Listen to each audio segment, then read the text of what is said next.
Hi hello అండి, అందరికీ నమస్తే. Welcome back to my channel. మనం హెయిర్ ఫాల్ కంట్రోల్ టిప్స్ కోసం అని చెప్పని నిన్న డే 1 అయితే మొదలుపెట్టాం కదండి. వాళ్ళైతే డే 2 ఇది ఎర్లీ మార్నింగ్ మనం ఇటువంటి కనీసం మంచినీళ్ళు కూడా తాగకుండా పరగడుపుని తీసుకోవాలండి. దానికోసం అని చెప్పని ఒకరి కోసం అయితే 2 ఆమ్లాస్, 2 ఉసిరికాయలు, అలాగే ఒక 3 రెమ్మలు కరివేపాకు.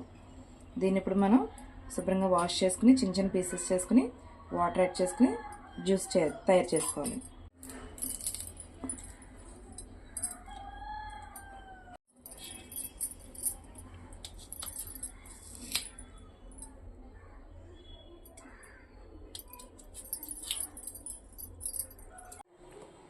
కట్ చేసుకున్న ముక్కల్లో కొద్దిగా వాటర్ యాడ్ చేసుకుని మిక్సీ పెట్టుకోవాలి.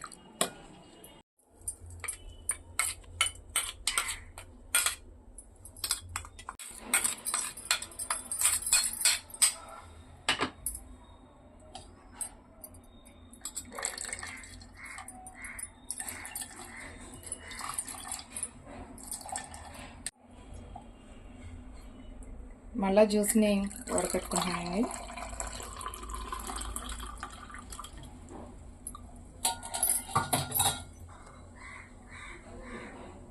దీనైతే మనం ఎర్లీ మార్నింగ్ పరగడుపున కనీసం వాటర్ కూడా తాగకుండా తాగాలండి. అలాగే ఇందులో చిన్నది కొద్దిగా సాల్ట్ని యాడ్ చేసుకోవాలి.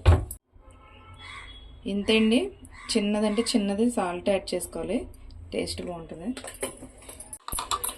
దీన్ని బాగా మిక్స్ చేసినప్పుడు మనం తాగడమే. ఇది ఎర్లీ మార్నింగ్ జ్యూస్ అండి. ఇది ఫస్ట్ టిప్ పెట్టాను కదండి. డే 1 అయితే కంప్లీట్ అయింది. ఇవాళ డే 2. యాజ్ యూజువల్గా అయితే నేను నార్మల్గానే మార్నింగ్ బ్రేక్ఫాస్ట్ అయితే చేసిన తర్వాత అయితే ఈ పౌడర్ని అయితే తింటున్నానని చెప్పాను కదండి. దీన్ని అయితే తీసుకుంటున్నాను. నేను మెంతులు వాటర్ నానబెట్టుకుని ఏం తాగలేదండి. అదేంటంటే వీక్లీ 3 టైమ్సే తాగుతానని చెప్పాను కాబట్టి 3 టైమ్సే తీసుకుంటున్నాను. నిన్న కంప్లీట్ అయింది కాబట్టి వాళ్ళు తీసుకోలేదు.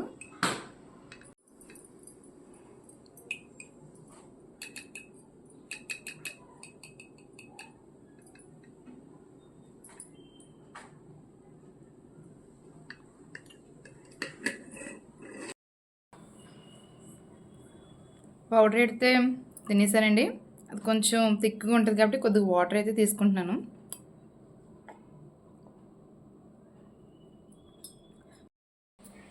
ఈ పౌడర్ తినాలనుకున్న వాళ్ళు అయితే కనుకండి, ఈ టిప్ ఫాలో అవ్వాలనుకుంటే కనుక మీరు డేలోని త్వరగా మార్నింగ్నే పనులన్నీ ముగించేసుకుని తొందరగా మీరు బ్రేక్ఫాస్ట్ చేసి ఈ పౌడర్ తినడానికి మీరు టైం కేటాయించుకోండి. ఎందుకంటే ఎన్ని పనులున్నా సరే అండి, మీరు ఈ టిప్స్ ఫాలో అవ్వాలి అని అనుకుంటే కనుక బ్రేక్ఫాస్ట్ అనేది మీరు తొందరగా కంప్లీట్ చేసేసుకుని ఈ డ్రై ఫ్రూట్ పౌడర్ని అయితే తినేయాలండి.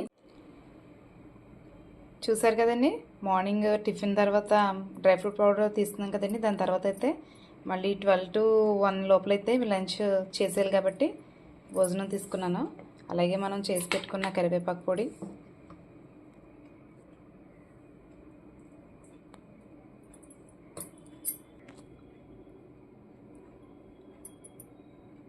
అలాగే కొంచెం నెయ్యి పోసుకుంటున్నాను ఇందులోని. చెప్పాను కదండి, ఈ కరివేపాకు పొడితో కొంచెం రైస్ తిన్న తర్వాత మన ఇష్టం ఏ కర్రీ ప్రిపేర్ చేసుకుంటే దాంతో తినచ్చు. ఆఫ్టర్నూన్ లంచ్ అయింది కదండి. లంచ్లోకి అయితే కరివేపాకు పొడి తీసుకున్నాను, అయిపోయింది. ఇప్పుడైతే ఈవినింగ్ 4 to 6 లోపల తీసేసుకోవాలని కదా జ్యూస్. ఇప్పుడైతే 4:30 అవుతుంది. ఈ జ్యూస్ని అయితే ప్రిపేర్ చేసుకుని తాగాలండి.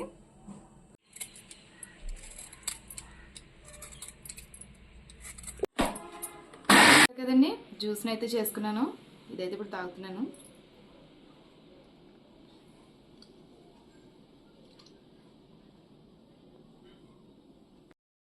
చూసారండి, గ్లాస్ అయితే ఖాళీ చేస్తాను. నేను ఇంత పర్టికులర్గా తాగి మీకు చూపించడానికి రీజన్ ఏంటంటే అండి, నేను ఇప్పుడు మీకు చెప్పేశాను అనుకోండి, ఇలా జ్యూస్ చేసుకోండి తాగండి అని చెప్పేస్తాను. కానీ నేను పర్టికులర్గా దీన్ని తాగి మీకు చూపించడం వల్ల ఏంటంటే మీకు ఇంట్రెస్ట్ వస్తుందండి. ఇది ఫాలో అవ్వాలి, మన హెయిర్ని మనం కాపాడుకోవాలని ఒక మీకు ఇంట్రెస్ట్ వస్తుంది. దానికోసం అని చెప్పనైతే నేను ప్రతిదీ కూడా తిని తాగడం అనేది చూపిస్తున్నాను మీకు. ఇంక ఇక్కడతోటైతే జ్యూస్ తాగడం అయిపోయింది కదండి. నైట్ డిన్నర్లోకి అయితే మీరు నార్మల్గా మనం ఆఫ్టర్నూన్ లంచ్లోకి అయితే కరివేపాకు పొడి తీసుకుంటున్నాం కదా, దాన్ని కూడా తీసుకుని తినచ్చు. లేదు ఒక పూట తింటే చాలు అనుకుంటే మీ ఇష్టం అండి. నేనైతే 2 పూటలు తినమని చెప్తున్నాను. మీకు ఎలా నచ్చితే అలా తినండి. నైట్కి ఇంకా మీకు తాగాలనిపిస్తే కనుక ఒక చిన్న గ్లాసు పాలు అయినా సరే తీసుకుని తాగండి. అలాగా మనకి ఒక డే కంప్లీట్ అవుతుంది. అలాగే ఇంకా మంచి మంచి టిప్స్ని అయితే నేను నెక్స్ట్ వీడియోలో చెప్తూ ఉంటాను. అన్నీ ఒకసారి చెప్పేసాను అనుకోండి, అన్నీ గుర్తుపెట్టుకుని చేసుకున్నట్టు కన్ఫ్యూజ్ అవుతారు. కాబట్టి రోజుకొకటి నేర్చుకుందాం, రోజుకొకటి ఫాలో అవుదాం. ఓకేనండి. ఈ వీడియోని ఇక్కడతోటి అయితే ఎండ్ చేస్తున్నాను. నెక్స్ట్ వీడియోలో కలుసుకుందాం. ఈ వీడియో నచ్చి ఈ టిప్స్ కనుక నచ్చితే కనుక నాకు ఒక లైక్ చేయండి. కొత్తగా చూసేవాళ్ళు ఎవరైనా ఉంటే కనుక సబ్స్క్రైబ్ చేసుకోండి. థ్యాంక్ యూ అండి.